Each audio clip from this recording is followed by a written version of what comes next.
कि बच्चियों ने आगे शिकायत करनी शुरू की, सर ये पीछा करता है। लड़के लड़कियां साथ ही बैठते थे। मैं लड़कियों को वापस कह रहा था कि सॉरी, हालांकि मैं पेरेंट्स को कह नहीं पाता, पर मैं कहना चाहता हूं कि आप सोच रहे होंगे कॉलेज जाके पढ़ेगा नहीं, विश्वास कीजिए हाँ वो सेम काम करेगा जो इसको कॉलेज में करने। तो ये मैं हमेशा कहता ही हूँ।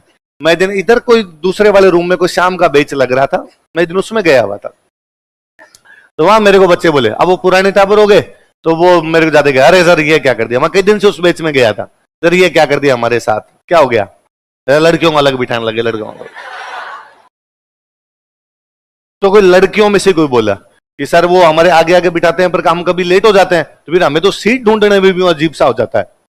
तो मैं लड़कियों को वापस कह रहा था कि सॉरी, ये हम पुरुषों पे धब्बा है कि हम अभी तक ऐसा समाज नहीं बना पाए जिसमें तुम्हें हम सेफ बिठा सके। ये हम सब लड़कों पे, हम सब पुरुष प्रजाति पे कलंक है कि हमने हमारे समाज को ऐसा बना लिया। अब तक हम ऐसा ही बिठाते थे, लड़के लड़कियां साथ ही बैठते थे। पिछले 2 साल में जब से आप जैसे छोटे छोटे टाबर आने शुरू हुए, जिनका उद्देश्य पढ़ाई कम है, मनोरंजन ही अधिक है, हमारा पूरा सिस्टम बिगड़ गया है। मैंने पहले कभी, मैं कोचिंग में पढ़ा हूं, यहीं पढ़ा हूं, है ना। 2000 और सारे टीचर, हम जितने टीचर आते हैं सारे के सारे यहीं दिलीप सर के स्टूडेंट है, सारे के सारे यहीं पढ़े हुए। मैं, विजय सर, आगे मैम आएंगे, नरेंद्र सर आएंगे, अभिषेक जी, विकास जी, शिवेंद्र जी, हम सारे के सारे स्टूडेंट है सर के यहाँ पर। मैंने कभी नहीं देखा था कि हम ऐसे कभी बैठा करते थे। नॉर्मली जो जहां बैठना चाहता वहां पर आके बैठ जाया करता। आपका दोस्त होते 2-4 तो उधर बैठ जाते, नई सीट मिली लड़की के पास, मिली लड़की के पास, लड़कियों को भी वहां मिल गई, तुम्हारा सब ठीक ही महसूस करते थे, ऐसा कभी हुआ ही नहीं। पिछले 2 साल में हमने देखना शुरू किया लोग सीटों के लिए लड़ लेते हैं। मैं तो बड़ा अचंभित था इस बात से कि सीट के लिए कैसे लड़ सकता है, ये कौन सी एसडीएम की सीट है। मैं यहां बैठा था और ये आके बैठ गया। पिछले 2 साल से हमने ये सुनना शुरू किया कि बच्चियों ने आगे शिकायत करनी शुरू की, सर ये पीछा करता है। पहले हमें लगता था यार ये काम कॉलेज में होते हैं, स्कूलों में होते हैं।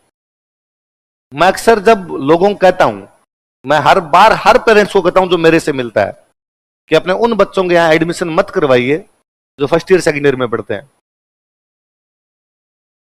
पेरेंट्स का होता है कि तो सर क्या करेगा ये, मैं बताऊं कॉलेज भेज दो इसको। सर कॉलेज जाके क्या करेगा। हालांकि मैं पेरेंट्स को कह नहीं पाता, पर मैं कहना चाहता हूं कि आप सोच रहे होंगे कॉलेज जाके पढ़ेगा नहीं, विश्वास कीजिए हाँ वो सेम काम करेगा जो इसको कॉलेज में करने है। उम्र वही है इसकी। आप पैसे दे सकते हैं, इसने भी इधर उधर सुना होगा 4 लोगों से कि पढ़ना है पढ़ना है पढ़ना है, इसलिए 10 एक दिन ये पढ़ भी लेगा।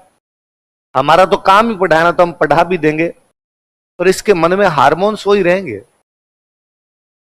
इसलिए मैंने पिछले 4 साल में या पिछले 3-4 साल में ये देखना शुरू किया कि यहां लड़के आपस में लड़ लेते हैं, बाहर दोस्त बुला के लड़ लेते हैं। ये कोई कोचिंग में कैसे कर सकता है। जबकि आपसे किसी से पूछा जाए कि तुम्हारा उद्देश्य क्या है, तो आप सारे कहते हो कि सर आरएस बनना है, सर मैं आईएएस बनना है। मैं कहता हूं जितने आज तक लड़े हैं ना कभी कोचिंग में, तो शुरू शुरू में हम समझाते थे यार नहीं लड़ना चाहिए। फिर पता चला यार कोई बाहर से 5 चवन्नों को बुला के लेके आ गया, खुद तो चवन्ना था ही, 5 लीचड़ बाहर से और लाया और किसी टाबर के साथ मारपीट कर ली। तो महेश नगर थाने वाले, पीछे सिपरापत थाने वाले, ये जानकारी है।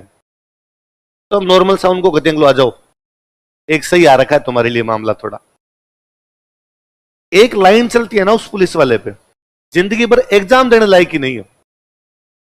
आरएस आईएएस छोड़िए, एग्जाम में नहीं बैठने देंगे। ये पिछले 4 साल की हकीकत है।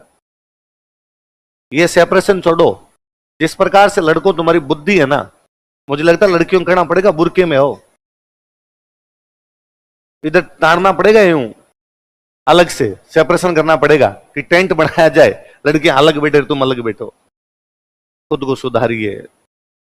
हम तो ऐसा कतई नहीं कर सकते कि हम हमारी बहन बेटियों को इस प्रकार से कोई टॉर्चर करना शुरू कर दे। मैं ये नहीं कहूं कि भाई लड़कों की सारी गलतियां हैं, तो लड़कियां भी गलत रही होगी, पर फिर भी 90% अपनी है। इसलिए सेपरेशन है, इसके अतिरिक्त कुछ ही नहीं है। यदि कोई आप 4 लड़कों के बीच में बैठ के कोई लड़की सेफ फील नहीं करती है तो ये ढकनी में नाक डबो के मरने जैसा है, इसके अलावा कुछ ही नहीं।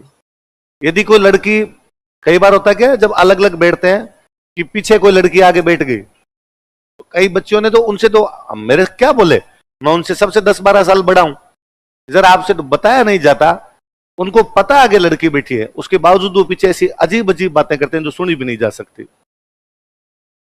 फिर कैसे बिठाया जाए बीच में? अंदर टटोलिए, बुरा जो देखन मैं चलान, बुरा न मिलिया कोई, जो दिल देखा अपना मुझसे बुरा ना। हम यही नहीं करना चाहते। इसलिए मैं फिर कहता हूं, इन कोचिंग का उद्देश्य, इस पढ़ाई का उद्देश्य तब तक नहीं निकलेगा जब तक आचरण ना सुधरे। सुकरात का स्टेटमेंट है, ज्ञान वही है जो चरित्र में झलके। यदि ज्ञान प्राप्त किया और चरित्र में झलका नहीं, चरित्र में उतरा नहीं, उस ज्ञान की कोई वैल्यू नहीं है। पढ़े लिखे पशु बन के रह जाएंगे हम। इसलिए सुधारिए।